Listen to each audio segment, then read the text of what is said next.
ओम नमो ओंकारेश्वर देवताय नमः. ओम नमः शिवाय. ओम नमः शिवाय. अवधूत चिंतन श्री गुरुदेव दत्त.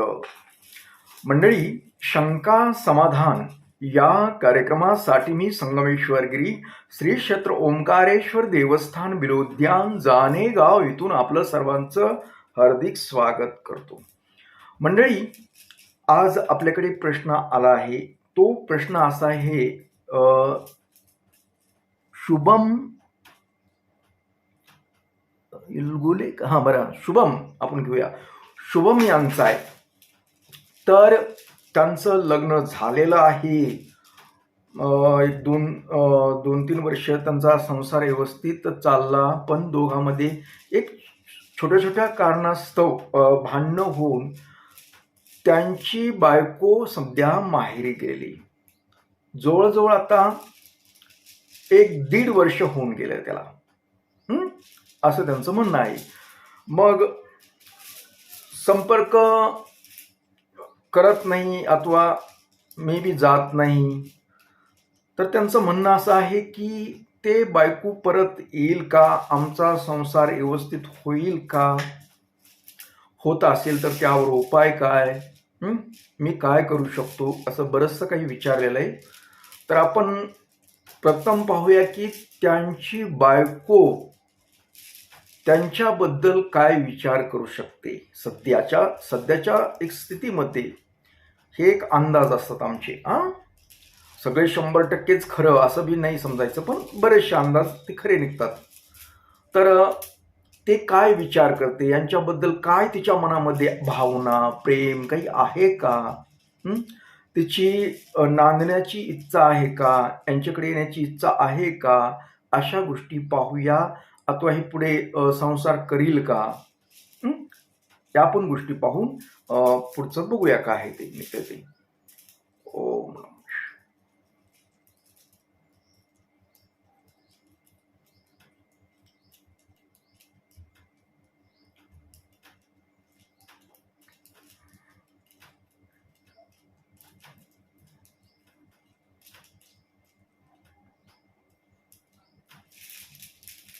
तर शुभम, तुम्हाला सांगतो, तुमच्या बायकोच्या मनात म्हणजे तुमच्या पत्नीच्या मनामध्ये तुमच्याविषयी भावना आहे, प्रेम पण आहे. पण एकतर तिच्या समजा घरचे नातलग आहेत, त्यांचं प्रेशर आहे. आता ते प्रेशर कसं आहे की समजा आम्ही म्हटल्याशिवाय तू नांदायला जायचं नाही, असं बी असू शकतं. म्हणजे एकंदरीत ती घरच्या लोकांच्या बंधनात आहे. मग त्यात आई वडील भाऊ असतील, कुणी असतील, असं एक दाखवतंय. पण तिचं मन एक वाटतंय की आपण आपल्या घरी जावं, आपल्या नवऱ्याकडे जावं. तिला प्रेम आहे, प्रेम नाही असं म्हणता येणार नाही आपल्याला. पण समजा तुमच्याकडे ज्यावेळेस होती त्यावेळेस काही मन तिचं दुखावलेलं आहे. आता याच्यामध्ये चूक तिचीच आहे. तुम्ही जरी काही नाही सांगितलं तरी चूक मला तर तिचीच आहे याच्यामध्ये, कारण तिच्याकडून बऱ्याचशा चुका झालेल्या आहेत. पण इथे काय प्रश्न येतो, तिचं मन वाटतंय की आपण आता नवऱ्याकडे जायला पाहिजे. आणि विशेष म्हणजे तुमचा ती सतत विचार करते, लक्षात घ्या, ती विचार सतत करते. असं नाही तिला दररोज तुमची आठवण येते, येत नाही असं नाही. तिला सकाळी उठल्यापासून झोपेपर्यंत कितीतरी वेळेस तुमची आठवण काढते. कारण तुम्हीही तेवढं प्रेम केलंय. म्हणजे प्रेमाचं जी आहे तुमचं, जे नवरा बायकोचं प्रेम आहे, हे आहे ती असं बनावट नाही. आणि विशेष म्हणजे हे नातं तुटणार नाही. सगळ्यात महत्वाचं म्हणजे तुमच्या मनामध्ये जर काही विचार येत असतील की घटस्फोट घेईल अथवा मी घ्यावं, असं जर तुम्हाला वाटत असेल ना, तर हा प्रकार होण्याची शक्यता कमीच आहे. कारण घटस्फोट घेईपर्यंत जाणार नाही ही गोष्ट. पण लोक तिला प्रेशर करत आहेत याच्यापासून घटस्फोट घे म्हणून, हे पण सांगतो. कारण ती सध्या खूप बंधनात आहे. आता नवीन नवीन होता राग तुमच्याबद्दल, खूप राग होता तिला. समजा तुमचे काही घरगुती भांडण झालं असेल, एकामेकाचे मन दुखावले असतील, कारण नवरा बायको म्हटलं की भांडण होतातच, चलतच राहतं, त्याच्यात काही विशेष नाही. सुरुवातीला एक 2-4 महिने होती तणावामध्ये, तुमच्याबद्दल ती तिरस्कार पण करत होती, यातही शंका नाही. परंतु आता सध्या तिच्या मनामध्ये तुमच्याबद्दल खूप खूप प्रेम आहे. पण आता काय करायचं, जाऊ का नको? एक मन म्हणतं आपल्या आपल्या घरी जावं, एक मन अडवतं. का अडवतंय? की जी घरची मंडळी आहे, वरिष्ठ मंडळी, घरातली जी करती मंडळी आहेत, ती तिला काही बोलत असतील कदाचित, की तू एकदा गेली तर परत आमच्याकडे तोंड दाखवू नको, पुन्हा आमच्याकडे तक्रार करू नको. असं काही असू शकतं. अगर तो माणूस खराब आहे, तो माणूस असाच करतो, तसा करतो, अगर तुमच्याबद्दल तिच्या मनामध्ये वाईट गोष्टी पण घातल्या असतात. कशा घातल्या असतात? आणि ते डोकं कुणी घालू शकत, अगोदर तुमच्या बायकोकडून चूक झालेली आहे. ती चूक म्हणजे तुमच्याबद्दल तिनं तिच्या नातलगांना बऱ्याचशा गोष्टी सांगितल्या, तुमच्याबद्दल कशा वाईट सांगितल्या. हो असा करतो, तो तसाच करतो, काय जी नसणाऱ्या गोष्टी सुद्धा, खोटं नाटक, बऱ्याचशा गोष्टी तिनं तिच्या आई वडिलाला अथवा भावांना, काय नातलगांना सांगितल्या. त्याच्यामुळं काय झालं, आता त्यांच्या मनामध्ये तुमच्याबद्दल तिरस्कार निर्माण झाला, त्या नातलगामध्ये सुद्धा. पण हिचं मन बदललं ना. कारण काय असतं, खोटी गोष्ट जास्त दिवस टिकत नसते. तिनं खोट्या काही गोष्टी बोलल्या, तुमच्याबद्दल खोटं काही सांगितलं, ही पण ऊर्जा दाखवते तिच्या मनामध्ये. मग उद्याच्याला तुमची स्तुती त्यांच्यापाशी करायला गेली तर ती लोक म्हणते तूच सांगितलं होतंस, तूच म्हटलीस असं होतं. म्हणून ती त्या गोष्टीला पण भीते. एकंदरीत तिच्या मनात भीती पण आहे, कारण आपणच काय सांगितलंय आई वडिलांना की हा माणूस असा आहे, हा माणूस तसा आहे, मग आता मी कसं बोलू. म्हणून तिची डेअरिंग, समजा अगर तिची हिंमत होत नाही की मला माहेरी जायचंय म्हणून, ती वरोपचारी काही म्हणजे बोलते मला नाही जायचं, पण तिच्या मनामध्ये तुमच्याविषयी खूप प्रेम आहे. आणि तिचं मन म्हणत नाही. घरचे लोक जरी तिला प्रेशर करीत असेल, तुझं दुसरं लग्न करून टाकू. सुरुवातीला ती तयार पण झाली होती, ते पण सांगतो तुम्हाला. सुरुवातीलाच्या काळामध्ये ते पण तयार होती की दुसरं लग्न करण्याची सुद्धा मानसिकता बनली होती तिची. पण आत्ता सध्याच्या स्थितीमध्ये नाही, कारण तिचं मन तिला खातोय की समजा मी दुसरं लग्न केलं, तो जर त्रास द्यायला काही झालं तर मग काय करायचं, हा पण विचार येते. त्याच्यामुळे तिला वाटतं आता नांदाय जाऊ का काय करू, का मी इथंच राहू. आणि इथं राहणं बी तिला अवघड वाटतंय, कारण शेवटी काय असतं, माहेरात राहणं तेवढी सुज्ञा नाही त्या बाबतीत. माहेरात राहणं कुठल्याही व्यक्तीला त्रासदायकच असतं, कारण भाऊ भाऊजाई ही त्यांच्या संसारात गुंतलेल्या असतात. सुरुवातीला जरी रागाच्या भरामध्ये म्हणतात तुला काय करायचंय, तू ये, आम्ही सांभाळायला खंबीर आहेत तुझ्यासाठी, आम्ही काही करू वगैरे म्हणतात, पण पुन्हा काहीच करत नसतात. कधीही स्त्रीनं माहेरला भांडणं करून माहेरला राहण्यापूर्वी विचार करावा की आई वडील ही पाहुणे असतात. आता म्हणजे आपण पाहुणे झालेलो त्यांच्या तिकडे, त्याच्यामुळे 4 दिवसाचाच पाहुणा असतो, पाहुणी असते, दीर्घकाळ टिकण्यासाठी नसतं, किंमत देत नाहीत. याचा आपण विचार करावा. बऱ्याच वेळेस माहेरी जातात ना स्त्रिया, त्यांच्याबद्दल बोलतो मी. तर आता याच्यावर उपाय काय करायचा आहे, तुमची बायको ती परत येणार आणि येण्यासाठी काय करायचं आपल्याला, हे पण महत्वाचं आहे. तर मी तुम्हाला सांगतो, एक तर माझे उपाय असतात, दैवी उपाय असतात, देवावर असतात. बऱ्याचशा महिला सोमवारची मनोकामना पूजा करतात. या आपलं प्रापंचिक जीवन चांगलं सुरळीत चालावं, घरामध्ये सुख शांती लाभावी, नवरा बायकोचं जे जीवन असतं ते व्यवस्थित व्हावं म्हणून मनोकामना पूजा करतात. आता ही पूजा तुम्हाला सुद्धा करावं लागेल.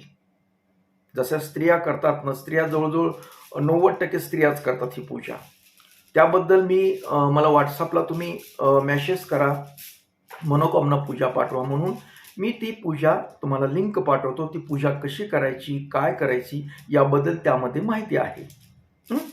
तर आता प्रश्न कसा आहे, आता ती तर एक सोमवारी पूजा करायला लागेल, सोमवार उपवास धरावा लागेल, त्याच्यामध्ये मी माहिती दिलेली आहे, ते पहा तुम्ही. आणि आता दुसरा तोडगा म्हणजे नियमितपणे करणारा तोडगा देतो तुम्हाला. मग आता ह्याच्यात बायकोच यावी असं बी नाही, तर नवरा सुद्धा आपल्याला नांदवत नसेल, काही अगर तुमचे घरगुती काही प्रॉब्लेम झाले असतील, तर तुम्ही नियमितपणे, मग स्त्री असेल अथवा पुरुष असेल, त्यांनी एक तोडगा करायचा. हा अघोरी तोडगा नाही, काही नाही, पूजेतला तोडगा आहे, एक उपाय आहे शिवपूजेतला. तुम्ही नियमितपणे शिवपूजा करायची.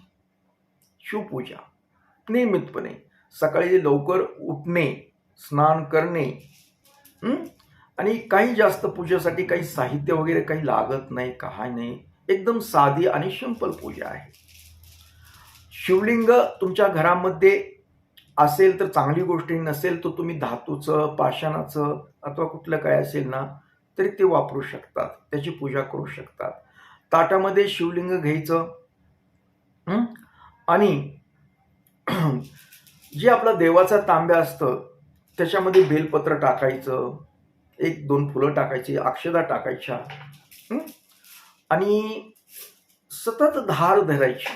अभिषेकाला जशी धार धरतो तशी लिंगावर धार असेल. लिंग ताटामध्ये ठेवायचं, ताटामध्ये देवाचं ताट असतं तांब्याचं, त्या ताटामध्ये ठेवायचं, आणि त्याचं मुख जे असतं ते उत्तरेकडे असावं. आपण पूर्वेकडे बसू चालतो, अगर आपलं ह्याच्या पश्चिमेकडे बसून पूजा करू शकतो, काय अडचण येत नाही. फक्त जे लिंगाचं जे हे आहे ते उत्तर दिशेला असावं, तशा पद्धतीनं तुम्ही तुमच्या घरामध्ये बसू शकता. आणि सतत धार धरायची, बारीक धार धरायची, त्याच्यावर लिंगावर धार धरायची. आणि तुमची काय इच्छा आहे, तुमची बायको येत नसेल अथवा तुमचा नवरा तुम्हाला न्यायला येत नसेल, काय असेल, तर याची गोष्ट, त्या बायकोचं नाव मनामध्ये घ्यायचं, ते वेळेस बोलायचं. ओम, काय कसं बोलायचं, ओम, काय तुमच्या बायकोचं नाव आहे ते अमुक अमुक काय असेल ते, कामिनी स्वाहा. आणि पतीचं असेल तर पतीचं नाव ओम, पतीचं, आणि कामिनी स्वाहा, एवढंच बोलायचं. हा मंत्र 3 वेळेस करायचा. त्यानंतर सतत धार धरून, धार धरणे आणि मंत्र बोलणे. ओम नमो ओंकारेश्वर देवताय मनोकामना पूर्ण कुरु कुरु स्वाहा.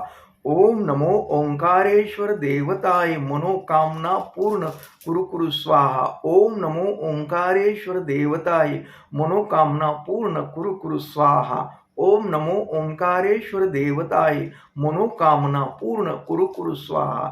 हा मंत्र जप तुम्हाला जितका वेळ करता येतो, जेवढं तुमच्याकडे ते पाणी आहे, तांब्या छोटा मोठा काय असेल, तोपर्यंत हा मंत्र जप करायचा. मनामध्ये तुमची काय मनोकामना, इच्छा आहे ते मनामध्ये आणायची आणि हा मंत्र जप सतत करायचा.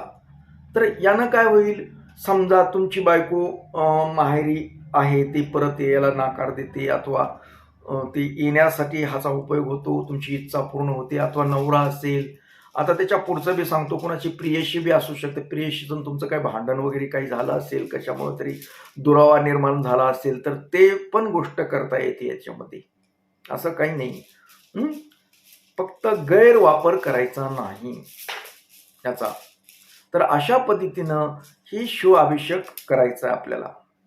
आणि त्यानंतर आपलं लिंग घ्यायचं बाजूला, कपड्यानं पुसून घ्यायचं, आणि आपल्या देवाऱ्यात ठेवून त्याच्यावर बेलपत्र, थोडीशा अक्षदा, पांढरं फूल, ह्या गोष्टी व्हायच्या, नमस्कार करायचा, मनामध्ये काय तुमची इच्छा आहे ती प्रगट करायची.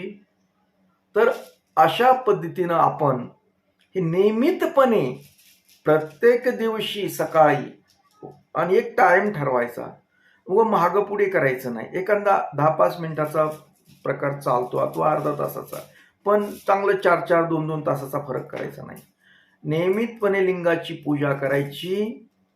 दररोज संध्याकाळी पुन्हा आरती वगैरे करत जा, म्हणजे आरती लावायची, आणि सकाळची पूजा करून पण आरती, खडीसाखरेचा नैवेद्य ठेवा. जर तुमची मनोकामना बायको येण्याबद्दल अथवा नवरा येण्याबद्दल असेल तर थोडीशी अक्षता व्हा. आणि जर दुसऱ्या कशा संदर्भात असेल धन वगैरे पैसा वगैरे ह्याच्यात तर तुम्ही हरभऱ्याची डाळ व्हायची. अशा पद्धतीनं पूजा करून ही दररोज करत राहा. आणि विशेष म्हणजे मनातून पूजा करा. एक काम आहे म्हणून करू नका. काम म्हणून जर तुम्ही करायला गेलात ना तर ते साध्य होणार नाही. मनामध्ये प्रगट इच्छा करा. तुमचा बायकोचा अथवा तुमच्या नवऱ्याचा चेहरा मनामध्ये असा म्हणजे असं डोक्यात आला पाहिजे, ती दिसली पाहिजे तुम्हाला असं डोळे झाकल्यानंतर. एवढी एकाग्रता करा. आणि ही एकाग्रता झाल्यानंतर तुम्हाला तुमचं काम ही कसं होतं हे लवकर बघायला भेटेल. तुमची काय इच्छा असतील, काय मनोकामना असेल ते 100% पूर्ण होते म्हणजे होते. यात कुठलीही शंका घ्यायची नाही. मोठा तोडगा करायची गरज नाही. एकदम साध्या सिंपल ही पूजेमधूनही आपल्याला साध्य होतं. फक्त आपली श्रद्धा असणं महत्वाचं आहे आणि विश्वास असणं पण महत्वाचं आहे. तर अशा पद्धतीनं तुमचं जे काय झालंय, समजा गेलेले असतील कुणी नवरा बायको कुणी काही तुमच्यापासून दुरावले, ते जवळ येतात, एकत्र येतात.